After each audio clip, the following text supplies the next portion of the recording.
আউযু বিল্লাহি মিনাশ শাইতানির রাজিম তাকাদু তামাইয়াজু মিনাল গায়য কুল্লামা উলকিয়া ফিহা ফাওজুন সাআলাহুম খাযানাতুহা আলাম ইয়াতিকুম নাযীর। তাকাদু, কাতে এক আলিফ টান হবে, জবরের বাম পাশে খালি আলিফ। তাকাদু তামাইয়াজু মিনাল গায়য, এখানে যদি আমরা ওয়াকফ করি তাহলে লিনের হরফের পরের হরফে ওয়াকফ করা হচ্ছে। লিনের হরফ হচ্ছে জবরের বাম পাশে জজমলাইয়া, তো লিনের হরফের পরের হরফ গতে ওয়াকফ করছি, তাহলে দুই আলিফ টেনে থামতে হবে গায়য।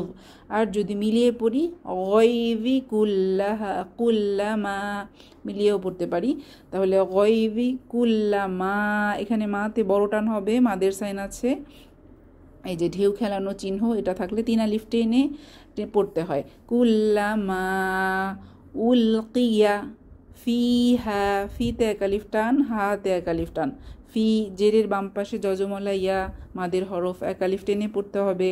হা জবরের বাম পাশে খালি আলিফ এক আলিফ টেনে পড়তে হবে। ফিহা ফাও, ফাও হচ্ছে কি লিনের হরফ, জবরের বাম পাশে জজমলা ওয়াও, তাহলে লিনের হরফে নরম করে দ্রুত পড়তে হয়। ফাও ফাওজু, এখানে তানভিনের পরে সিন, ইকফার হরফ এসেছে সিন, তাহলে এখানে গোপন করে পড়তে হবে ফাওজু জু।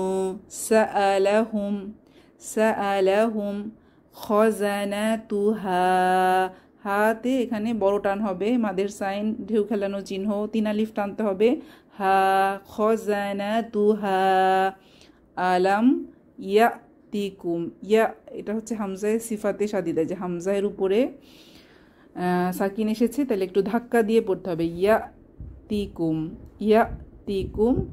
নাযীর, তিন আলিফ টেনে থামতে হবে, মাদের হরফের পরের হরফে ওয়াকফ করলে তিন আলিফ টেনে থামতে হয়। নাযীর, এখানে জালের মাখরাজ খেয়াল করব, পাতলা করে পড়তে হবে, সফট লেটার, জিহবার আগা দাঁতের আগা নরম আওয়াজ। তাহলে তাকাদু